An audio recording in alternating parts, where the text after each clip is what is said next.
আমাদের যে নির্বাচন এবং গণভোট অনুষ্ঠান হয়েছে, এর পরবর্তীতে এই বিষয়গুলো নিয়ে ওনারা আলোচনা করেছেন, পর্যালোচনা করেছেন। এ পর্যায়ে এখন আপনাদের সামনে নেতৃবৃন্দ কথা রাখবেন।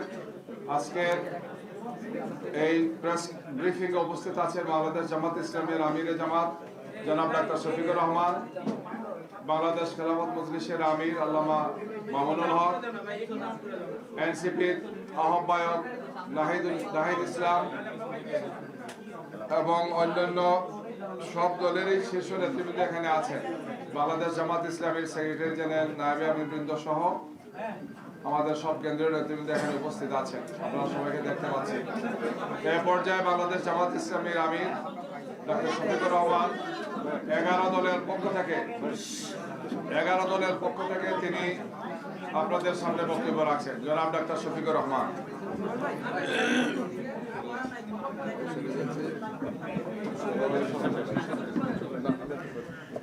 আসসালামু আলাইকুম রহমতুল্লাহ। 11 দলের সম্মানিত শীর্ষ নেতৃবৃন্দ, সাংবাদিক বন্ধুগণ, আমরা সবাই প্রিয় বাংলাদেশের নাগরিক। বহু প্রত্যাশিত দীর্ঘদিন নির্বাচনের অধিকার থেকে বঞ্চিত, ভোটের অধিকার থেকে বঞ্চিত জনগণ গতকাল স্বাচ্ছন্দ্যে স্বস্তির সাথে তারা ভোট দিতে চেয়েছিলেন। আমরা গতকাল রাত্রে আপনাদের সামনে আরেকবার হাজির হয়েছিলাম 11 দলের পক্ষ থেকে। আপনারা গতকাল যারা ছিলেন তারা তার সাক্ষী। আমরা বলেছিলাম যে বাংলাদেশে আমরা সুস্থ ধারার রাজনীতির পক্ষে এবং আমরা চাচ্ছি ইতিবাচক ধারার রাজনীতি করব। আর আমরা এও বলেছিলাম যে আমাদের বেশ কিছু পর্যবেক্ষণ আছে, আপত্তির জায়গা আছে, সেটাও আগামীকাল আপনাদের সামনে আমরা তুলে ধরব।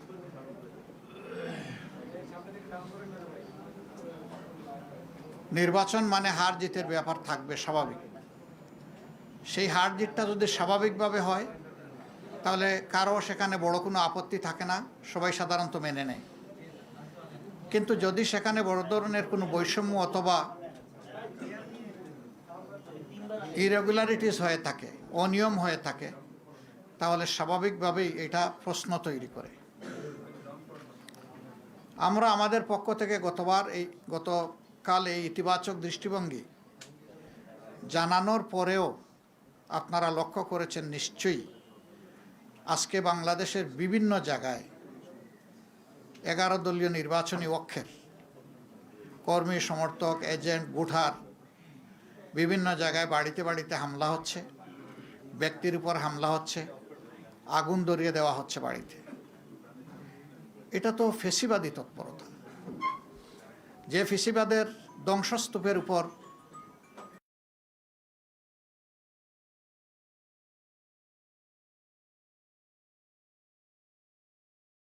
জাতির জন্য খুবই দুর্ভাগ্যজনক এবং এর সম্পূর্ণ দায় তাদেরকে নিতে হবে যারা এই ধরনের অপকর্মে লিপ্ত হবেন।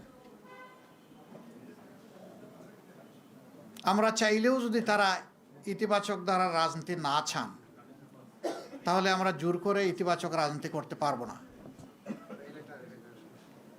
নির্বাচনে যারা সংখ্যাগরিষ্ঠ আসন পেয়েছেন, যেভাবেই পেয়ে থাকুন, এ ব্যাপারে আমাদের যথেষ্ট অবজারভেশন, আপত্তি আছে। দায় মূলত তাদেরকেই নিতে হবে। দেশে শান্তি শৃঙ্খলা রক্ষা করা হবে যদি তারা সরকার গঠন করেন, এটা তাদের দায়িত্ব। কিন্তু এখন এইগুলা কিসের আলামত? এখন এইগুলা বন্ধ করতে হবে। এখনো যদি বন্ধ করা না হয়, আমরা বাধ্য হব যে কোনো সিদ্ধান্ত নিতে। এবং আমরা নিরীহ দেশবাসী যারা ভালোবেসে একটা পরিবর্তনের পক্ষে গণভোটে হা বলেছেন এবং আমাদেরকে ভোট দিয়েছেন, সহযোগিতা সমর্থন করেছেন, আমরা তাদেরকে বলতে চাই, আপনারা যেমন আমাদের সাথে ছিলেন, আগেও আমরা আপনাদের সাথে ছিলাম, আজকে থেকে আরও শক্তভাবে আমরা আপনাদের সাথে থাকব ইনশাআল্লাহ।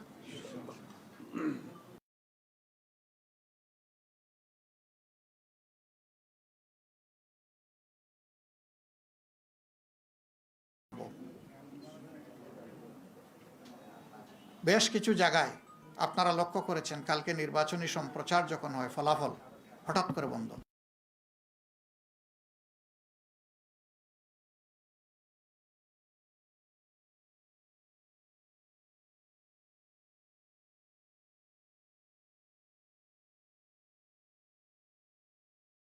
কষ্ট করে তাকে ছাড় দিয়ে নির্বাচিত ঘোষণা করা হয়েছে, যেটা অবাস্তব।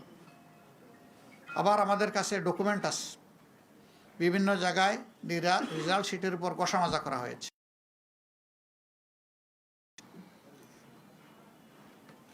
কিছু কিছু আসনে দ্বৈত নীতি অবলম্বন করা হয়েছে। নাসিরউদ্দিন পাটোয়ারির আসনের ব্যাপার আপনারা সবাই জানেন, এটা আমাকে বড় করে আর বলতে হবে না। সেখানে কি হয়েছে, সেন্টার দখল করে একজন নেতার আপনজনের নেতৃত্বে সেখানে যা হয়েছে তার সাক্ষী এই দেশবাসী, বিশ্ববাসী, আপনারাও। আমরা জেনেছি আপনাদের কারণে। বাংলাদেশ খেলাফত মজলিসের আমির আল্লামা মামুনুল হক সাহেব নাসিরউদ্দিন পাটোয়ারির ওখানে যে কারণে অন্য একজন প্রার্থীর পক্ষে ব্যালট অ্যাকসেপ্ট করা হয়েছে, ঠিক একই কারণ বিদ্যমান থাকা সত্ত্বেও মৌলানা মামুনুল হক সাহেবের পক্ষে এটা অ্যাকসেপ্ট করা হয়নি। তো এক দেশে কি দুই আইন চলবে? নির্বাচন কমিশন কি এক এক জায়গায় এক একটা আইনের প্রয়োগ করবে একই বিষয়ে? এটা এখন বিশাল প্রশ্নের ব্যাপার।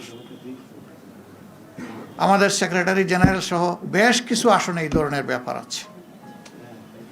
স্ব আসনে যাদের উপরে এই অন্যায় আচরণ করা হয়েছে, যাদের অধিকার জোর করে কেড়ে নেওয়া হয়েছে, আমাদের সিদ্ধান্ত তারা প্রতিকার চাইবেন। সুনির্দিষ্ট সময়ের ভিতরে যদি আমরা প্রতিকার পাই তাহলে এক কথা, কিন্তু যদি না পাই তাহলে এখানেও আমরা বাধ্য হব আমাদের পথ ধরতে। আমরা আশা করব নির্বাচন কমিশন শুভবুদ্ধির উদয় হবে এবং তারা ন্যায় ইনসাফ করবেন। না করলে দায় তাদেরকে নিতে হবে।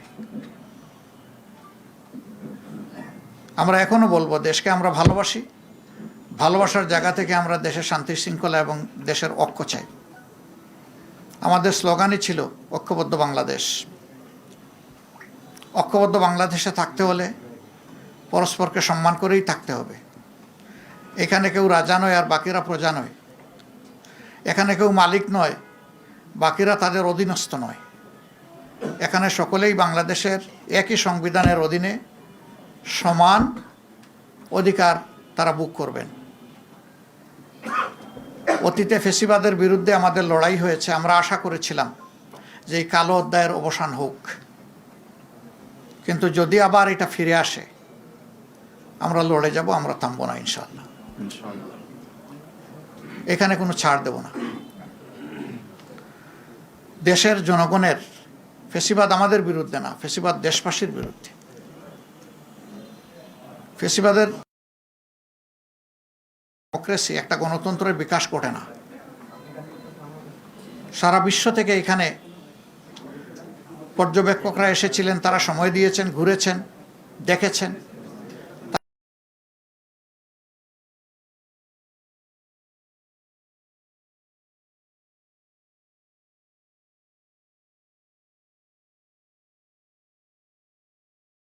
আপনারাই জানাবেন।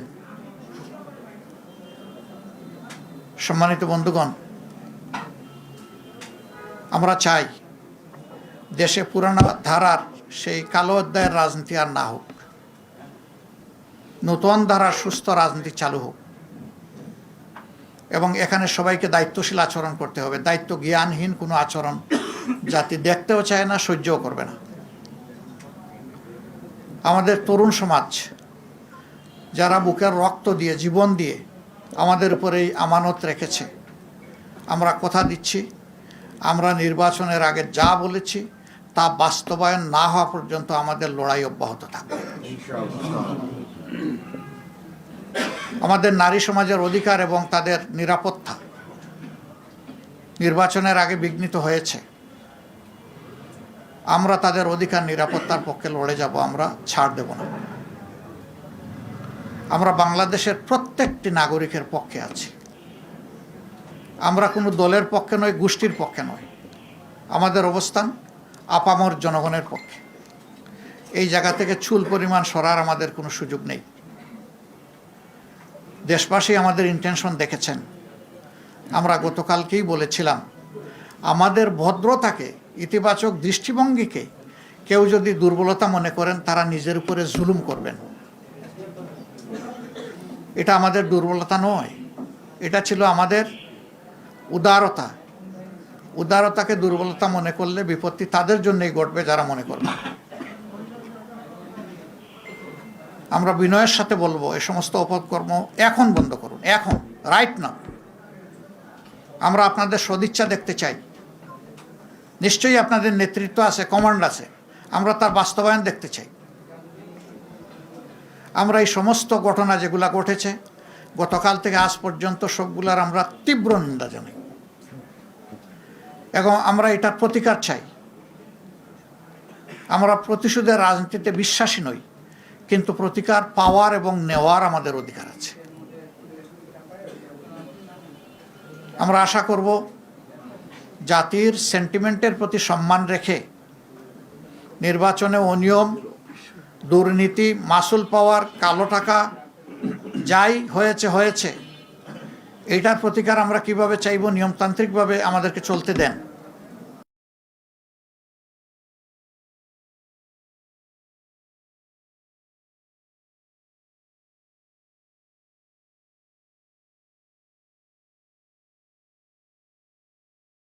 ঋণ খেলাফি, তাদেরকে ঋণের এই দায় থাকা সত্ত্বেও তাদেরকে নির্বাচনে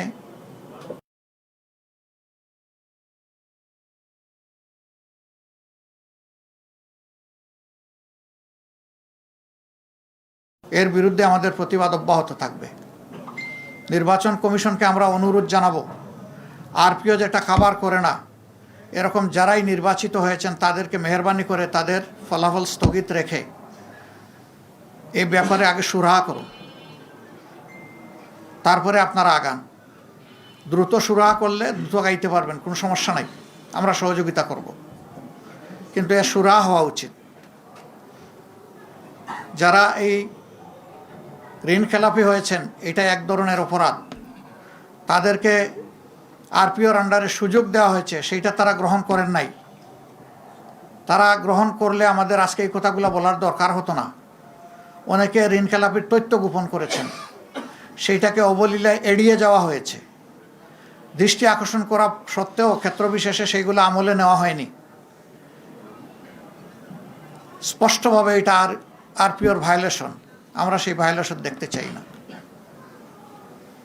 সাংবাদিকরা আমরা মনে করি সত্যের পক্ষে অবস্থান নেবেন, সংবাদ জগৎ ন্যায়ের পক্ষে নেবেন। আপনাদের অবস্থান হবে ফ্যাসিবাদ বিরোধী, আপনাদের অবস্থান হবে জনগণের স্বার্থ এবং কল্যাণের পক্ষে।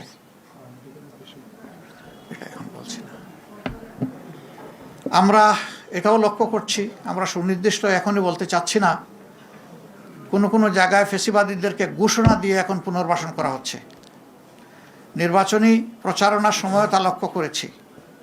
এটা মনে রাখবেন, কিছু মানুষ জীবন বাজি রেখে লড়াই করে জীবন দিয়ে এই ২৬ আমাদেরকে এনে দিয়েছে।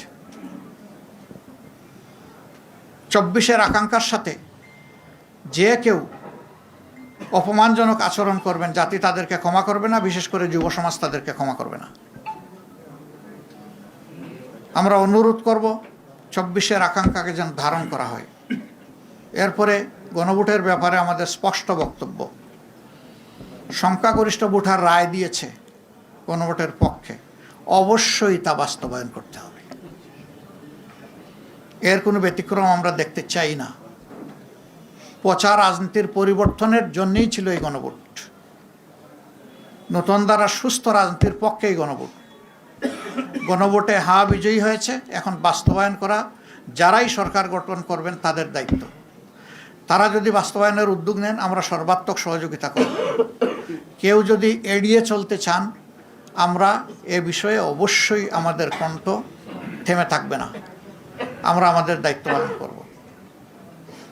বন্ধুগণ, যে সমস্ত আসনে ভয়াবহ অনিয়ম হয়েছে, আমাদের পক্ষ থেকে নিয়মতান্ত্রিকভাবে আমরা তার প্রতিকার চাইব।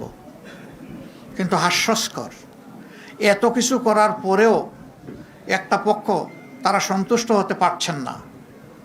ভোট কেড়ে নেওয়া, তারপরে রেজাল্টে বিভিন্ন ধরনের মেকানিজম প্রয়োগ করা, এখন আবার সেই সিটগুলোর বিরুদ্ধে অনেকে নূতন কসরত শুরু করেছেন। কি চাচ্ছেন আপনারা? জাতির সামনে পরিষ্কার করে বলে দেন। এই প্রক্রিয়া যদি বন্ধ না হয় তাহলে আমাদের কি করার থাকবে? যারা এই ধরনের কাজ করবেন দায় তাদেরকে নিতে হবে। আমরা আবারও বলবো, দেশকে ভালোবাসি, আমরা ইতিবাচক ধারার রাজনীতি চাই। আমাদেরকে ইতিবাচক ধারার রাজনীতি থেকে কেউ যেন বঞ্চিত না করেন, বঞ্চিত করলে দায় তাদের। আল্লাহ আমাদের সহায় হন। এখানে আমার সহকর্মীরা আছেন, নাহিদ ইসলাম আছেন, তিনি যদি কিছু সাপ্লিমেন্ট করতে চান আমি তাকে ওয়েলকাম করব। এরপরে আল্লামা মামুনুল হক সাহেব আছেন, তিনিও যদি কিছু সাপ্লিমেন্ট করতে চান তাহলে তাকে ওয়েলকাম করব। নাহিদ কিছু বলবো? বলো না, বলো দিয়ে তোমাকে যখন আমি ইনভাইট করেছি তুমি যা ভালো মনে করো তাই বলো। আসসালামু আলাইকুম প্রিয় সাংবাদিক ভাই বোনেরা এবং প্রিয় দেশবাসী। 11 দলের পক্ষ থেকে আমরা এই নির্বাচন নিয়ে আমাদের অবস্থান অলরেডি ব্যক্ত করেছেন 11 দলের অন্যতম দল, প্রধান দল জামাত ইসলামী সংগ্রামী আমির ডক্টর শফিকুর রহমান। আমাদের অবস্থান খুবই সুস্পষ্ট। এই নির্বাচনে সুস্পষ্টভাবে ফলাফলে কারচুপি হয়েছে। ভোট সুষ্ঠু একটা পর্যায় পর্যন্ত সুষ্ঠুভাবে হয়েছিল, আমরা সেটাকে স্বাগত জানিয়েছিলাম। কিন্তু ফলাফল যখন ঘোষণা করার সময় হয়েছে, ওই সময়টাতে স্পেসিফিক অনেকগুলো আসনকে টার্গেট করে, আপনারা দেখেছেন বাংলাদেশ খেলাফত মজলিসের আমির আল্লামা মামুনুল হক ঢাকা 13, সেই আসন, ঢাকা 8 আসন, বাংলাদেশ জামাত ইসলামের সেক্রেটারি জেনারেলের আসন, এরকম স্পেসিফিক কয়েকটা আসনকে টার্গেট করে সেটার ফলাফল পরিবর্তন করে দেওয়া হয়েছে। কেন্দ্রগুলোকে দখল করে, সেই কেন্দ্রে জোর করে, প্রশাসনকে ব্যবহার করে সেই ফলাফল পরিবর্তন করা হয়েছে। এখন যেই প্ল্যানের কথা আমরা শুনেছি, আমরা সেই প্ল্যানের একটা বাস্তবায়ন বা সেই প্ল্যানের একটা স্বরূপ কিন্তু এই নির্বাচনে আমরা দেখতে পাচ্ছি। এবং এই ধরনের ফলাফল কারচুপি করে যারা পুরনো আমলে আওয়ামী লীগ যেইভাবে নির্বাচন করেছে, সেই ধরনের প্রচেষ্টা আমরা যাদের ভিতর দেখতে পাচ্ছি, তারা কিভাবে রাষ্ট্র পরিচালনা করবে, কীরকম দেশ পরিচালনা করবে, সেটা নিয়ে জনগণের মধ্যে প্রশ্ন এসেছে। এবং নির্বাচনের পরদিনই যারা তাদের প্রতিদ্বন্দ্বীদের উপরে হামলা, সারা দেশে নির্বিচারে বাড়িঘরে হামলা, আগুন লাগানো, হুমকি এবং এলাকা ছাড়া করতেছে, তাদের কাছে এই দেশের জনগণ, এই দেশের মানুষ কিভাবে নিরাপদ থাকবে সেটা নিয়ে প্রশ্ন এসেছে। এবং সেটার জন্য আমরা 11 দল কিন্তু ঐক্যবদ্ধ হয়েছি। এবং ডক্টর শফিকুর রহমান বলেছেন স্পষ্টভাবে যে এটার জন্য রাজপথে নামার প্রয়োজন হলে আমরা সেটার প্রস্তুতি নিচ্ছি। কারণ এই দেশের মানুষকে, যারা 11 দলের পক্ষে নির্বাচনে কাজ করেছে, নেতাকর্মী সমর্থক, তাদেরকে হেফাজত করা, তাদেরকে রক্ষা করার দায়িত্ব আমাদের। আরেকটি কথা আমি বলতে চাই, আমরা জনগণকে অভিবাদন জানাই যে জনগণ এত প্রতিকূলতার মধ্যেও 11 দলের পক্ষে ভোট দিয়েছেন, 11 দলের পক্ষে বিজয়ী হয়েছেন। অনেকেই অনেক কারচুপি করে তাদের বিজয় আটকানো যায়নি। আপনারা দেখবেন যে গণভোটে কত পার্সেন্ট ভোট পড়েছে? 60% ভোট পড়েছে, 60+ ভোট পড়েছে। এই নির্বাচনে কিন্তু সুস্পষ্ট দুইটা পক্ষ ছিল, একটা সংস্কারের পক্ষ, পরিবর্তনের পক্ষ, যারা সংস্কার চায়, গণতন্ত্র চায়, চাঁদাবাজি বন্ধ করতে চায়, দুর্নীতি লুটপাটের বন্ধ করতে চায়, বিচার এবং সংস্কার চায়, আধিপত্য তো বিরোধিতা চায়। আরেকটি পক্ষ যারা পুরনো বন্দোবস্ত, পুরনো রাজনীতিকে প্রতিনিধিত্ব করেছে, যারা 72-এর সংবিধানকে চেয়েছে, যারা পুরনো যত ধরনের রাজনীতি আছে, যারা ঋণ খেলাপিদেরকে প্রশ্রয় দিয়েছে, যারা লুটপাট দুর্নীতি, সেই একই রাজনীতি করতে চায়। ফলে জনগণ ব্যাপকভাবে যেই 60%-এর বেশি, 60+ সংস্কারের পক্ষে তারা ভোট দিয়েছে, সেই একই জনগণ কিন্তু 11 দলের পক্ষেও ভোট দিয়েছে। কিন্তু শেষ মুহূর্তে এই 10%-এর মতো ভোট কিন্তু কারচুপি করা হয়েছে, ফলাফলে কারচুপি করা হয়েছে। নাহলে এই পুরো ভোটটাই 11 দলের পক্ষেই আসতো। শেষ মুহূর্তে 11 দলের অনেক গুরুত্বপূর্ণ নেতাকে এবং প্রার্থীকে হারিয়ে দিয়ে ক্ষমতা নিয়ে নেওয়ার চেষ্টা করেছে। এবং আমরা নির্বাচন কমিশনে সেটা সুস্পষ্টভাবে এই অভিযোগ জানানো হবে, প্রার্থীরা জানাবে যাদের, এবং নির্বাচন কমিশন সেখানে কি ভূমিকা পালন করতেছে, তাদের অবস্থান কি, এর উপর নির্ভর করবে আমাদের নির্বাচন নিয়ে চূড়ান্ত অবস্থান। ধন্যবাদ সবাইকে। জি আসেন। জি, আসসালামু আলাইকুম রহমতুল্লাহ। আমরা এই যে নির্বাচন গতকাল হয়ে গেল, এখানে ব্যাপক মানুষের উৎসাহ এবং উদ্দীপনা সহ উপস্থিতিতে আমরা স্বাগত জানিয়েছি এবং বাংলাদেশ স্থিতিশীল হবে সেই প্রত্যাশা আমরা ব্যক্ত করছি।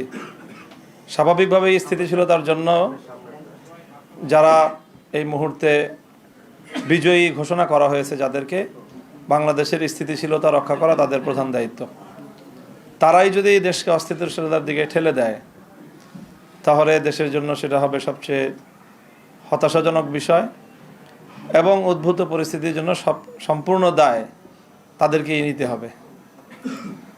আমরা অত্যন্ত দ্ব্যর্থহীন ভাষায় বলতে চাই, জুলাই বিপ্লবের চেতনাকে যদি ধ্বংস করার চেষ্টা করা হয় তাহলে সেখানে আমরা আনকম্প্রোমাইজ থাকব। আমরা কোনো নমনীয়তা এবং কোনো ধরনের কম্প্রোমাইজ জুলাই বিপ্লবের চেতনার ক্ষেত্রে আমরা করতে পারবো না। কাজেই সকল মহলকে আমরা সেই বিষয়ে আমরা স্পষ্ট বার্তা দিতে চাচ্ছি। তারপরে ইলেকশনটার যে বিষয়ে আমরা আমাদের গতকাল থেকে আজকে বলে আসছি আমরা, যে আমরা তো আমাদের ইতিবাচকভাবেই আমরা ব্যক্ত করতে চাচ্ছি প্রতিক্রিয়া, কিন্তু পরিষ্কার যে ইলেকশনটা তো একটা সময় পর্যন্ত অথবা ভোট গ্রহণ হওয়া পর্যন্ত মোটামুটি দৃশ্যমান রাখা হয়েছে, কোনো গণ্ডগোল যেন না হয়।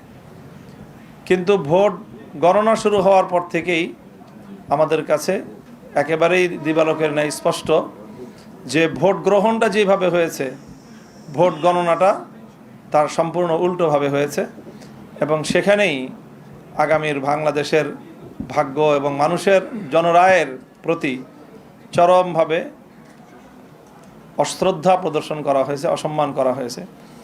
এটা যারা করেছেন বাংলাদেশের কাছে তাদেরকে দায়ী থাকতে হবে ইনশাল্লাহ।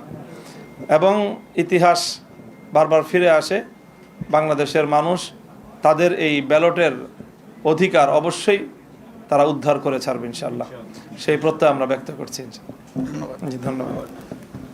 আলহামদুলিল্লাহ, দীর্ঘক্ষণ ধরে আপনারা আছেন, সবাইকে ধন্যবাদ জানিয়ে আমরা দেশবাসীকে কৃতজ্ঞতা আদায় করতে চাই যে সকল ধরনের হুমকি ধমকি অত্যাচার জুলুম নিপীড়ন অগ্রাহ্য করে দেশবাসী যেভাবে আমাদের পাশে দাঁড়িয়েছিল, আমরা রিয়েলি অভিভূত, তাদের কাছে কৃতজ্ঞ। এবং দেশবাসী আপনারা যেহেতু আমাদের পাশে দাঁড়িয়েছেন দেশের স্বার্থে, জনগণের স্বার্থে, আমরা আবার অঙ্গীকার ব্যক্ত করছি আমরা খুবই দৃঢ়ভাবে আপনাদের সাথে থাকব এবং আপনাদের কোনো অধিকারের সাথে আমরা কম্প্রোমাইজ করব না। অধিকার আদায় করাই হবে আমাদের নৈতিক দায়িত্ব। এ লড়াই আমাদের অব্যাহত থাকবে ইনশাল্লাহ। সংশ্লিষ্ট সকলকেই আমরা আন্তরিক ধন্যবাদ জানিয়ে এখানেই শেষ করছি। আসসালামু আলাইকুম। আজকে আর কোনো প্রশ্ন নিচ্ছি না, আমরা আজকে নিচ্ছি না কোনো প্রশ্ন। Thank you. আসসালামু আলাইকুম।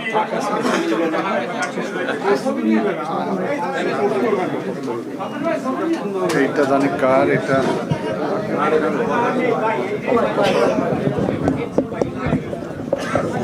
পরে খুঁজে পাবে না এই জায়গাটা।